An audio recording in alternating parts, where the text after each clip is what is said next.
So many people on the internet in my age group like to talk about the 90s, and I can see why. John Adams was just becoming president of the United States, Eli Whitney invented the cotton gin and got the patent, and...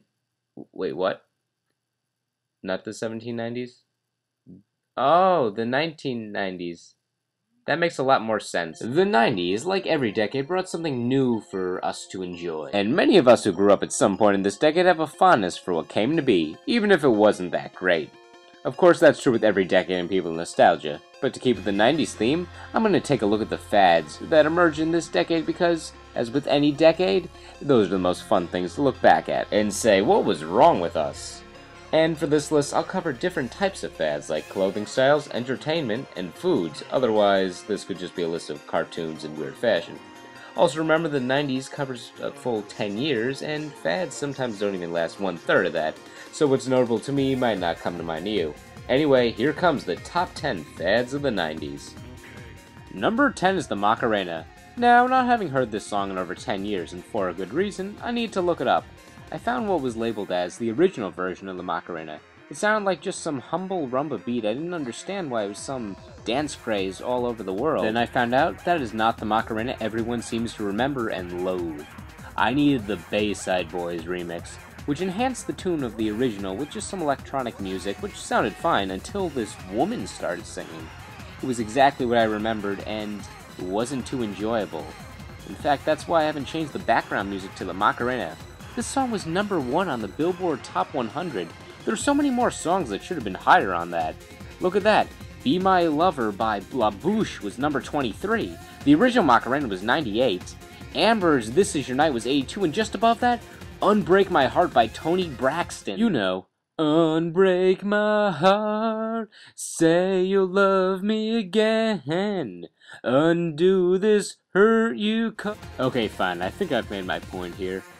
Number 9 is the men's long hair hairstyle. This was a mystery to me why it was common in all age groups. Kids, adults, heartthrobs. It kind of related to the 80s metal hair bands, only that was more of a poofy style, and this is more of a straight long hairstyle. It wasn't my favorite hairstyle, but it was popular enough to get my attention. And how did it hold up over time?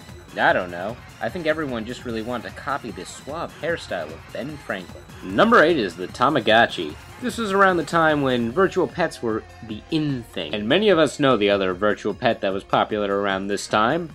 Furbies. Furbies never shut up. At least Tamagotchi had a sleep mode, so if you had to, sleep, it would shut up. At least the Tamagotchi would stay asleep. It's not like when the Furby shuts off and someone knocks it over. Oh, hey, I'm awake. Gah. Anyway, the Tamagotchi is really just an advanced version of the pet rock from the 70s. Every decade seems to have its own virtual pet when you think about it. Number 7 is Olestra, or more, the craze of low and fat-free foods in the 90s.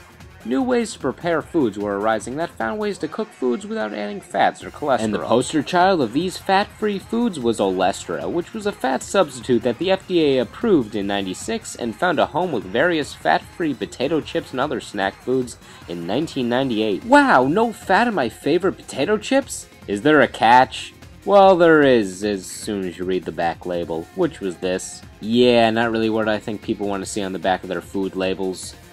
Number 6 are the Teenage Mutant Ninja Turtles. Now this was a cartoon that started in the 80s, based off a comic book series started in the 80s, but they were still everywhere in the 90s. In fact, the decade even started off with a live-action movie showing that its popularity was still going strong. What I believe helped the Turtles become so successful is they appealed to most younger demographics. It was pretty kid-friendly, there was nothing crude about the humor, it could be understood by all ages, and it was violent enough to keep the teenagers intact, and the video games were fun for everyone. It's really hard to, though, pinpoint this as only a 90s fad because the Ninja Turtles have appeared much later in the 2000s and even today. However, I'll always look at the 90s version of the pizza-loving reptiles as the source of everyone's love for the Ninja Turtles.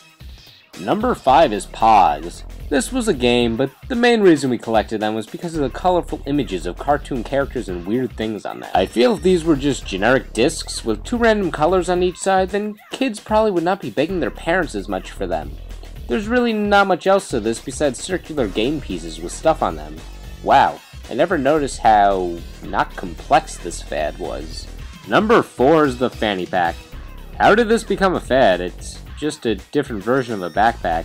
I don't think it's bad that it was a fad. I know many serious runners who use them. It just seems like something people would use for functionality, not fashion. Also, it's clearly not around one's fanny. Why is it named that? Can anybody tell me this? Oh yeah, you can tell me. Number 3 is the Beanie Baby. Stuffed animals to the extreme. Everyone loves collectibles, and these were some hope-raising ones. Everyone had the idea these had high collector's value. Anyone remember the tie-dye Peace Bear Beanie Baby? I remember everyone thought that was like the most valuable piece of bean-filled cloth. Did people think the hands of some magical creature or action star Vin Diesel crafted each individual Beanie Baby? Because that would be cool. Number 2 is Pokemon. It appeared at the end of the 90s, but it had a prolific fad run until it smoothed out into its popularity today. Although it started off as a video game, it still had appeal to kids who did not play the games. The card game was very popular, even to those kids who didn't even play the card game. I knew many who collected just for the artwork. And don't forget the anime, it was a favorite of every kid who liked Pokemon, so the franchise covered its bases. Kids WB's smartest decision? Acquiring the rights to Pokemon, since kids that didn't tune in before were hooked in, increasing their viewership. Any companies that put Pokemon on their normal products seemingly increased their chances at profits because us kids would take anything with Pokemon on them. Like Pokemon cereal. They didn't even need to put popular ones on the box. Why Oddish? How is Oddish even a breakfast Pokemon? It's a plant. It's a vegetable. Vegetables are not for breakfast. I don't think I didn't notice that Articuno up there. Or how about Pokemon Pop-Tarts? I'd expect Pikachu sprinkles, but Chansey? Poliwrath? Did they use a randomizer when picking the Pokemon? I like those guys, but I thought the formula was to use the most popular characters to reel in the However, kids. what really defined Pokemon as a fad that was so strong was the fact that the games were riddled with fatal glitches. If any old startup game with such glitches was released, it would be panned and never see the light of day after a few months, but kids embraced these glitches. Also, the in-game artwork got a little funky sometimes, and I don't just mean it had disco fever. In fact, I don't mean it had disco fever at all. Also, the anime was pretty one-dimensional when you look at it, but kids were mesmerized by it because it was related to Pokemon. So, that being said, for number 1, I needed to choose a fad that seemed to linger throughout the entire decade. So in my opinion, number 1 is backwards hats. This style was worn by kids and adults alike for some reason. It was worn in the 80s, but it continued strongly throughout the entire decade of the 90s.